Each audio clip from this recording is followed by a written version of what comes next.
Salam, salam, outsider, le débrief commence maintenant. Ce débrief est sponsorisé par OneFootball, l'application numéro 1 pour suivre l'actualité footballistique dans le monde. OneFootball vous permettra de suivre l'actualité de la Ligue 1, de voir ce que fait Léo Messi, parce qu'apparemment il n'a pas encore fini avec nous. Moi je pensais qu'il allait gagner la Coupe du Monde, il allait arrêter, mais non, il a l'air déterminé. Bref, OneFootball, c'est l'application qu'il vous faut pour suivre tout ce qui se passe en Ligue 1. L'application est disponible gratuitement dans le App Store, le Android Store, et le lien pour la télécharger, il est là, dans la description. Le Paris Saint-Germain de Christophe Galtier l'emporte aujourd'hui 2-0 face à Angers. Angers, ils sont derniers du championnat. Tu entends Paris Saint-Germain, Angers, après la Coupe du Monde, tu penses automatiquement aux Marocains.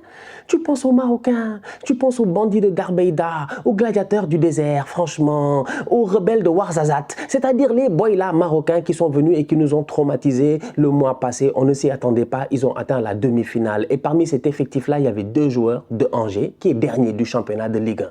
Le paradoxe, il est là. C'est extraordinaire. C'est-à-dire qu'il y a des boys qui sont allés en demi-finale de Ligue 1, en demi-finale de Coupe du Monde, alors que leur club est dernier de leur championnat. Ounahi et Boufal. Aujourd'hui, ils n'étaient pas sur le terrain. En tout cas, Boufal n'était pas là en début de match, même s'il est rentré par la suite. Ounahi, on ne sait pas. Il va partir. Va-t-il partir au Napoli? Va-t-il partir en Angleterre? On ne sait pas encore où est-ce qu'il va aller, mais normalement, Ounahi, d'ici le 31 janvier, il devrait peut-être quitter cette équipe d'Angers-là. Donc du coup, Angers arrive et il n'y a pas de danger. Il n'y a pas de danger, franchement. Il n'y a pas de danger. Ils étaient là, mais il n'y a pas de danger. Le Paris Saint-Germain est venu, ils ont joué en claquette. En claquette et en soquette. Ils ont tapé Angers 2-0, sans vraiment beaucoup trop forcer. Un milieu de terrain où là encore une fois tu te poses des questions à savoir quand est-ce que les boys vont commencer à prendre le match en main. Je veux comprendre. Est-ce que c'est parce que Messi est sur le terrain que ça veut dire que les gars au milieu de terrain, dans leur tête, ils pensent qu'ils ne doivent que défendre? Ou est-ce que c'est parce qu'ils sont nuls quand il faut porter le ballon et aller vers l'avant? Je ne sais pas, je me pose des questions parce que c'est pas normal ce qui se passe aujourd'hui. Que Vitinha, que comment il s'appelle l'autre ami là, le boy du Napoli, j'ai oublié son nom, Fabian Ruiz, que ces boys là ne soient pas capables d'aller plus haut sur le terrain, de porter le jeu, de mettre un certain, je dis bien, je sais pas, de faire monter leur ligne offensive, ça me pose problème.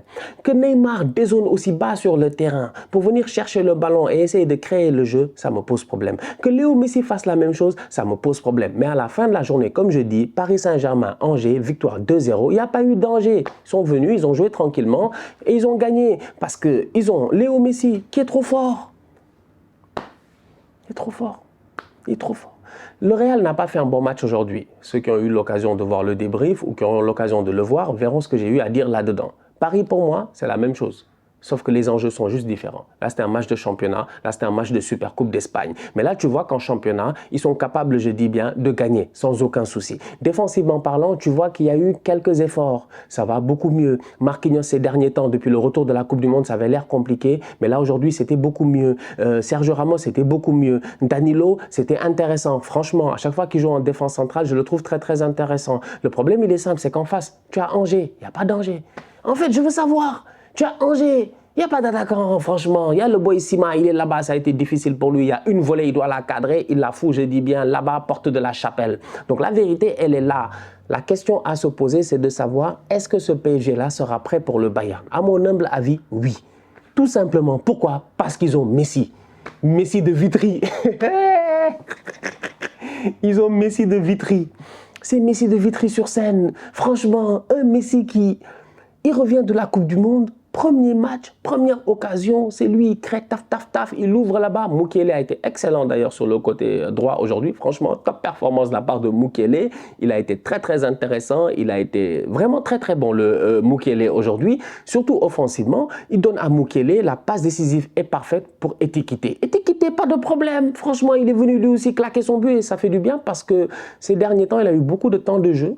Et là, il est en train de rentabiliser son temps de jeu parce qu'il marque des buts. Si je ne me trompe pas, ça fait 3 matchs d'affilée qu'il marque. Donc, c'est bien pour la confiance du gamin, en sachant qu'Achraf Hakimi et Kylian Mbappé n'étaient pas encore de retour. Donc, du coup, au Paris Saint-Germain, franchement, avec le talent qu'ils ont devant, la différence peut être faite à tout moment. Mais ce talent-là passe par un joueur. Mbappé n'est pas là, mais il n'y a pas de problème. Mais Messi, ce qu'il fait aujourd'hui. Mais Neymar a failli mettre un but extraordinaire. La reprise de volée de Neymar, là, elle est sensationnelle. Il est hors jeu d'un chouïa, mais c'est qui lui donne le ballon? En fait, la question à se poser à chaque fois, c'est de savoir que fait Messi sur le terrain, que des choses qui te surprennent. il prend le ballon, il joue un 1-2, il laisse passer le ballon, il dit à l'autre, Mukele, Arriba, mets-moi ça ici. Il fait double contact à 1 mètre du gardien pour placer le ballon à côté du gardien. Le but de Messi, franchement, il n'est même pas simple. 9 attaquants sur 10 auraient frappé en première intention. Le gars a fait double contact, je dis bien, à même pas 1 mètre du gardien. C'est pas un petit joueur. C'est pas notre ami. Franchement, je vous l'ai dit. Il a quitté Barcelone, mais ça lui a fait du bien. Franchement, Barcelone, c'était sa maison et tout. Mais de temps en temps, tu as besoin d'être dépaysé. D'aller, je dis bien, dans le hood. Là, il est arrivé à Paname. Vous-même, vous savez que Paname, c'est pas facile. Paname, Messi, il quitte chez lui, il va à l'entraînement, ça klaxonne à gauche et à droite, ça le stresse. C'est pas Barcelone, franchement. On n'est plus, je dis bien, à la Barceloneta, machin, à la plage, tout ça. Il n'y a pas de plage à Paris. Il y a Opération Paris-Plage et c'est même pas intéressant. Donc, franchement, on va être très, très sérieux. Messi est devenu un bandit et ça se voit. Post-Coupe du Monde, il a encore faim. Je ne m'attendais pas à ça. Il ne mange plus, il craille. Mais Messi, top performance de sa part aujourd'hui. Il a été excellent. Franchement, il est là. Il marche beaucoup, c'est vrai. Mais comme je dis, c'est à l'image du rythme du match. Un match avec... des fois, c'était intense. Après, c'était très calme. Après, c'était très ennuyeux. Après, c'était encore intense. Après, c'était calme, c'était ennuyeux. Mais après, il y a Messi, il prend le ballon à tout moment. Et hop, 1, 2, 3, taf, 1, 2, tac, tac, tac, tac, louche, ballon, tac, Neymar, but, hors-jeu. C'est trop fort. Trop fort, même les ballons de coup de pied arrêtés, hop, deuxième poteau pour Danilo, deuxième poteau pour Sergio Ramos. Franchement, il a été pertinent. Ces derniers temps, on a eu l'occasion de voir un Paris Saint-Germain qui, à la création, c'était compliqué. Même moi, je l'ai dit au retour de la Coupe du Monde et tout, c'était compliqué. Mais pour moi, le PSG est capable d'aller faire quelque chose face au Bayern. Il faudrait d'abord que défensivement, les boys, ils se gèrent, qu'ils gardent un certain niveau de confiance, qu'ils n'aient pas peur. Il faudrait que les milieux de terrain, ils prennent leurs responsabilités aussi. Mais ça, c'est un travail que Galtier doit faire. Parce que cette partie du terrain, la défense et milieu de terrain, si Galtier réussit à les mettre au top et réussit à prendre une colle, je dis bien, pour les coller ou les greffer, je dis bien, une agrafe, pour les agrafer aux 4 de devant, aux 3 de devant, excusez-moi, c'est fini. Messi, c'est la création, c'est la finition, c'est le football. Mbappé, c'est la vitesse, il est clutch. Il est clutch. La dernière fois, penalty, dernière minute, il vient, il claque son penalty. Le match est pourri, mais Mbappé te donne la victoire. Mbappé, il est clutch, il est dangereux. C'est un grand joueur. Finale de Coupe du Monde, il ne fait pas le plus grand match de sa carrière. Il claque 3 buts. Il met 2 penalties, un excellent gardien de penalty. Donc aujourd'hui, la vérité, elle est là. Tu as Messi, qui est le football. Tu as Mbappé, qui est tout, en fait, en termes de ce que tu veux d'un attaquant. Et tu as Neymar, qui est free for all, quoi, franchement. Neymar, c'est le, tu vois... Neymar, c'est quand le steak il est déjà fini et tout, c'est le sel que tu mets par-dessus alors que tu l'as déjà assaisonné. C'est juste pour faire le malin, c'est Neymar. Parce que tu sais qu'il va ramener ce quelque chose-là. Donc pour moi, sincèrement, mon seul problème avec le PSG reste toujours le même. C'est cette cassure-là qu'il y a entre la défense et le milieu. Aujourd'hui, les latéraux ont été très pertinents, donc du coup, la cassure, tu la voyais moins. Mais au milieu de terrain, je trouve qu'il y a du travail à faire. Vitinha, Fabian Ruiz, tous ces autres joueurs-là qui doivent jouer là-bas, en fait, doivent faire beaucoup mieux. Ils doivent amener une certaine intensité. Il n'y a pas l'intensité qu'on aimerait voir. Moi, j'aimerais voir le PSG en championnat et voir une certaine intensité. Je ne le vois pas. Mais ils gagnent les matchs tranquillement parce qu'ils sont les plus forts, ils ont le talent. Et encore une fois, aujourd'hui, ils nous l'ont montré. Marseille, de son côté, l'emporte 2-0 face à 3. Franchement, on va être très sérieux. Le match a été facile. L'OM s'est géré. Il n'y a eu aucun problème. Ils ont maîtrisé le match du début à la fin. La question que j'ai à me poser dans ce match-là en tant que tel, c'est de savoir qu'est-ce qu'ils vont faire avec Guendouzi.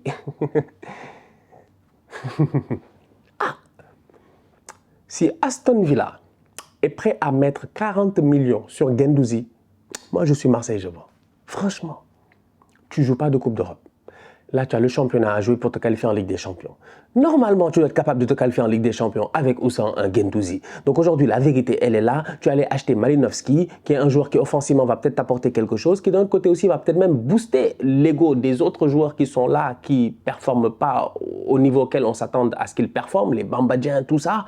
Donc Guendouzi, oui, c'est un joueur très utile. Aujourd'hui encore, tu le vois dans le match face à 3. C'est un des joueurs les plus importants de l'effectif de Tudor.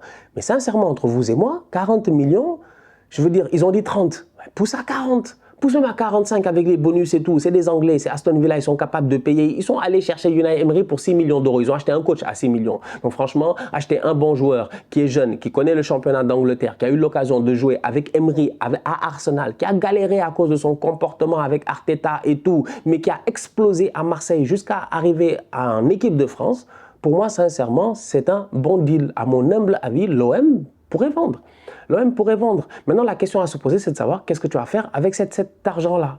Ça, c'est à eux de voir, c'est à Longoria de voir. Bref, victoire 2-0 de Marseille. Marseille se relance en championnat. Marseille revient à 2 points de Lens. Marseille prend de l'avance sur Rennes. Donc Marseille se stabilise un tout petit peu, histoire de pouvoir réfléchir à savoir qu'est-ce qu'ils vont faire lors du mercato. Top performance encore une fois de la part de Chancel Mbemba, excellent défenseur. Depuis qu'il est arrivé à l'OM, c'est le joueur le plus important. C'est dommage que Eric Bailly se blesse autant parce que je suis convaincu que si Bailly ne se blessait pas autant, l'axe central de Marseille serait une axe centrale qui serait difficilement pénétrable. Mais au-delà de cela, elle a des joueurs qui ont du caractère, des boys qui sont capables de porter le ballon, de pousser vers l'avant, des gars qui sont des leaders tout simplement. Et Mbemba s'en est un. Aujourd'hui encore une fois, il le montre. Très beau but de sa part. Bravo. La famille, on se capte très bientôt pour un nouveau débrief. D'ici là, on continue à liker, on continue à partager, on s'abonne. On est ensemble, on reste en santé. C'est le plus important.